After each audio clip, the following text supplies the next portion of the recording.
చిన్న ఇంజెక్షన్ ద్వారా మోకాలు మరియు నడుము నొప్పులకు దీర్ఘకాలిక పరిష్కారం. డాక్టర్ ప్రకాష్ గుడిపూడి. సంప్రదించండి. Allied's pain and pain management centre, Hyderabad. Krishna జలాల విషయంలో అధికార కాంగ్రెస్ కు అదేవిధంగా బీఆర్ఎస్ కు మాటల యుద్ధం కొనసాగుతుంది. ఇవాళ సీఎం రేవంత్ రెడ్డి కేసీఆర్ పై విరుచుకోవడం జరిగింది. మనతో మాట్లాడడానికి మాజీ మంత్రి జగదీష్ రెడ్డి ఉన్నారు. చెప్పండి, ఈ కృష్ణా జలాల వివాదానికి పూర్తి కారణం కేసీఆర్. 10 ఏళ్ళు అధికారంలో ఉన్నా కానీ దీన్ని ఒక కొలిక్కి తీసుకురాలేకపోయారని కూడా సీఎం రేవంత్ రెడ్డి చెప్తున్నారు. ఏమంటారు? రేవంత్ రెడ్డి దొరికిపోయిన ఒక దొంగ. ఎందుకు భుజాలు తడుముకుంటున్నాడు అప్పుడే రేవంత్ రెడ్డి?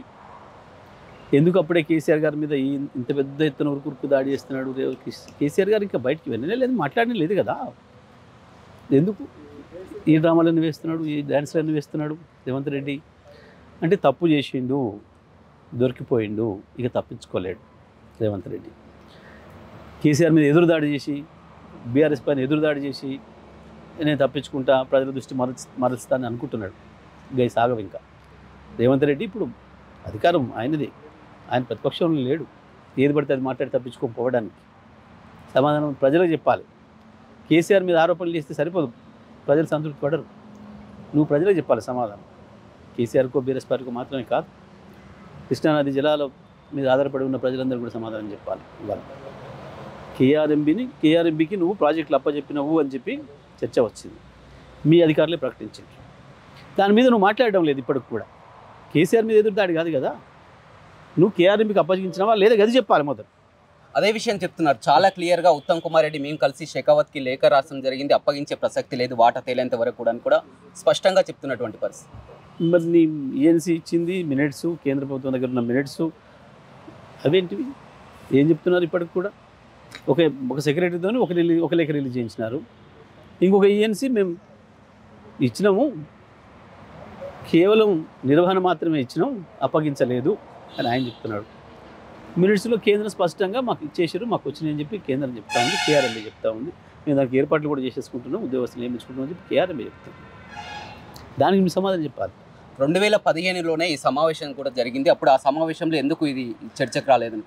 ప్రతి సమావేశంలో చర్చకు వచ్చింది. ఎట్టి పరిస్థితులలో మీకు ఇచ్చేది లేదు అని కేసీఆర్ తెగేసి చెప్పిండు. అందుకే 10 ఏళ్ళు మనమే నిర్వహించడం. 10 ఏళ్ళు మనమే నిర్వహించడం కదా, మీరందరూ కూడా చూసారు కదా. ఇప్పుడు పోయి చూసినా చెప్తారు కదా అధికారులు. 10 ఏళ్ళు మనం ఎప్పుడొకటి అప్పుడే చెప్పినాం కదా. ఇప్పుడు అది కొనసాగుతుందా లేదా, నీ చేతుల్లోనే ఉందా లేదా ఇవాళ నువ్వు వాళ్ళకి అప్పచెప్పినవా?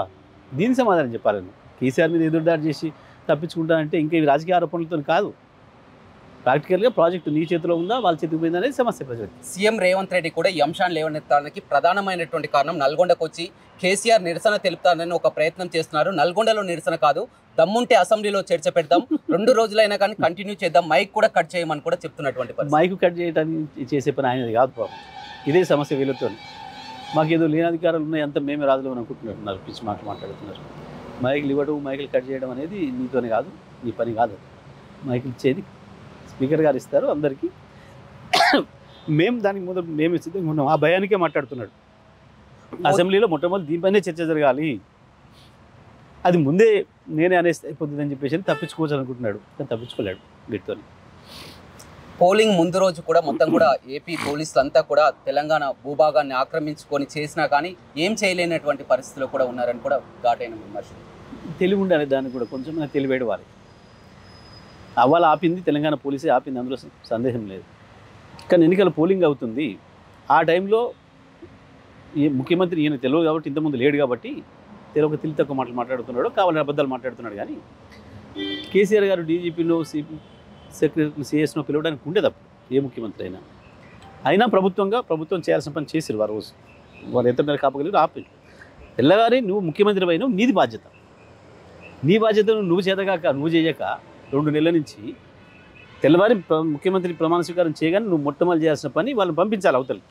కేఆర్ఎంబీ మీద ఒత్తిడి పెట్టాలి, ఇది మా ప్రాజెక్టు, ఇన్ని సంవత్సరాలుగా మా చేతుల్లో ఉంది, మా రాష్ట్రం చేతుల్లో ఉంది, బయటకు పంపాలి. నీకు దమ్ము లేక నీ చేతగాక నువ్వు కేసీఆర్ మీద పడేయాలని చూస్తున్నావు. పోతిరెడ్డిపాడు కూడా అక్రమంగా నీటిని తరలిస్తున్నప్పుడు కూడా కేసీఆర్ కేంద్ర మంత్రిగా ఉన్నారు, హరీష్ రావు మంత్రిగా ఉన్నారు, ఎందుకు ఏం చేయలేకపోయారని కూడా విమర్శించారు. నువ్వు దానికి చెప్పు సమాధానం. దాని చర్చలు మళ్ళీ చేద్దాం. దాంట్లో ఎవరెవరు ఏం చేసినావు, అప్పుడు నువ్వేం చేసినావు, నువ్వు ఎవరి పక్కన వచ్చున్నావు, నువ్వు ఎవరి తుపాకులు పట్టుకొని తిరుగుతున్నావు, ఆ చర్చలను చేద్దాం. దానికి ఇబ్బంది లేదు, చాలాసార్లు చేద్దాం. నువ్వు దీనికి సమాధానం చెప్పకుండా తప్పించుకోవడానికి ఏదో ఆరోపణలు చేస్తా కేసీఆర్ మీద అప్పటిది ఎందుకు చేస్తా ఇప్పటిది ఎప్పుడైనా సరే మీరే దొంగలు, ఎప్పుడైనా మీరు తెలంగాణ ప్రజలకు వ్యతిరేకులు, ఎప్పుడైనా తెలంగాణ ప్రజలను కాపాడడంలో మీరు ఎప్పుడు కూడా లేరు. మీరు తెలంగాణ ప్రజలకు వ్యతిరేకులు, ఎప్పుడైనా తెలంగాణ ప్రజలను కాపాడడంలో మీరు ఎప్పుడు కూడా లేరు.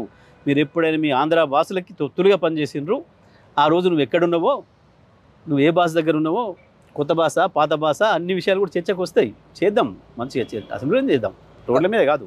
ఒక కృష్ణానది జల విషయంలోనే కాదు, మొన్న చూడడం జరిగింది ఆదిలాబాద్లో ఒక సభలో కూడా తరచూ రేవంత్ రెడ్డి కూడా గట్టిగా అటాక్ చేస్తున్నట్టు కూడా అనిపిస్తుంది కేసీఆర్.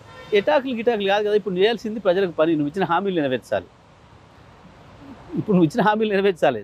దాని నుంచి తప్పించుకోవడానికి రోజు కేసీఆర్ గారిని తిడుతుంటా, నేను కేసీఆర్ గారు జపం చేస్తుంటా అంటే కుదరదు. గీ పనికిమాలిన ఈ ఉడుతూపులతోని కావు. నువ్వు ఇప్పుడు అది బాధ్యతలు నీ దగ్గర ఉన్నాయనే విషయాన్ని మర్చిపోతున్నావు. మొదలు అది తెలుసుకొని పని చేయాలి. ఇప్పుడు ఆల్రెడీ 2 హామీలు నెరవేర్చడం జరిగింది. ఇప్పుడు క్యాబినెట్ మీటింగ్ కూడా కొనసాగుతుంది. ఈ క్యాబినెట్ మీటింగ్లో కూడా 2 హామీలు ఏదైతే ఉందో 500 రూపాయల సిలిండర్ కానీ మిగతా విషయం కానీ చర్చించేందుకు కూడా సిద్ధమవుతున్నటువంటి పరిస్థితి. ఎలా చూస్తారు? ప్రజలు అదే చూస్తారు, అదే అడుగుతున్నారు. మా రైతు బంధు ఏమైపోయాయని రోజు వెతుక్కుంటున్నారు. మా కరెంటు, అయ్యో ఇంత మంచిగా వచ్చే కరెంటు కేసీఆర్ ఇంత తర్వాత కరెంట్ ఎక్కడ పోయాయని మాట్లాడుకుంటున్నారు. మా బోనస్ సంగతి ఏందని మాట్లాడుకుంటున్నారు. మా 4000 పెన్షన్ సంగతి ఏందని మాట్లాడుకుంటున్నారు. మా గృహలక్ష్మి సంగతి ఏందని మాట్లాడుకుంటున్నారు. ఇంకా చాలా విషయాలను కూడా ప్రజలు మహాలక్ష్మి సంగతి ఏందని మాట్లాడుకుంటున్నారు. అవన్నీ కూడా చర్చకు వస్తూ ఉన్నాయి ప్రజల నుంచి. నువ్వేందో నేనేదో ఇదేదో చేసినా అదేదో చేసినా అని అనుకుంటే సాధ్యం కాదు. అన్నీ ఉన్నాయి నీ మీదనే బాధ్యత. అదే పాలమూరు ప్రాజెక్టుపై కూడా చేసాం. 10 ఏళ్ళ అధికారంలో ఉన్నా కానీ 2 ఏళ్లలో పూర్తి చేస్తామన్న పాలమూరు ప్రాజెక్టును కూడా కంప్లీట్ చేయలేదని. నువ్వే కదా కేసు వేసి ఆపింది. నువ్వు నీ వందిమాగదులు కేసులు వేసి అడ్డం పెట్టకపోతే ఇప్పుడో పూర్తి అయ్యి ఉండేవి. అవన్నీ చేసినాం కదా. కాళేశ్వరంలో మేము కేసులు వేసినా సరే వాటిని కూడా అడ్డు దొరికించుకుంటూ ఒకటి చేసుకుంటూ వచ్చినాం కదా.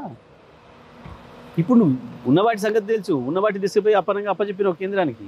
వీటి సంగతి మాట్లాడు, మొదలు కేఆర్ఎంబీ విషయం మాట్లాడు. దీంట్లో తప్పించుకోవడం కొరకు ఏంటో తీసుకొస్తా, అది మాట్లాడతా, ఇది మాట్లాడతా, ఈ తప్పించుకునే మాటలు సాగు. ఇవాళ తేలుగుట్టిన దొంగలాగా ప్రవర్తిస్తున్నారు. ఉత్తమ్ కుమార్ రెడ్డి బాధ్యుడా దీనికి, రేవంత్ రెడ్డి బాధ్యుడా? ఉత్తమ తెలియకుండా రేవంత్ రెడ్డి ఇన్స్ట్రక్షన్స్ ఇచ్చిండా అధికారులకు? కనీసం ఒక రివ్యూ. అధికారులు ఇంత ముఖ్యమైన సమావేశానికి పోతుంటే కేంద్రం ముందడికి ముఖ్యమంత్రి రివ్యూ లేదు, ఇరిగేషన్ శాఖ మంత్రి రివ్యూ లేదు. అధికారులు వాళ్ళంతా వాళ్ళు ఎట్లా చెప్పొస్తారు? ఇది ఒక పథకం ప్రకారమే కేంద్రానికి లొంగిపోయి రేపు అవసరాలు ఉంటాయన్న భయంతో అప్పగించి దొంగ నాటకం ఆడుతున్నాడు రేవంత్ రెడ్డి. ఈ నాటకాలు నడవ ప్రజల ముందట అన్నీ బయటపడతాయి. మీ అన్నీ కూడా తప్పించుకోలేరు మీరు.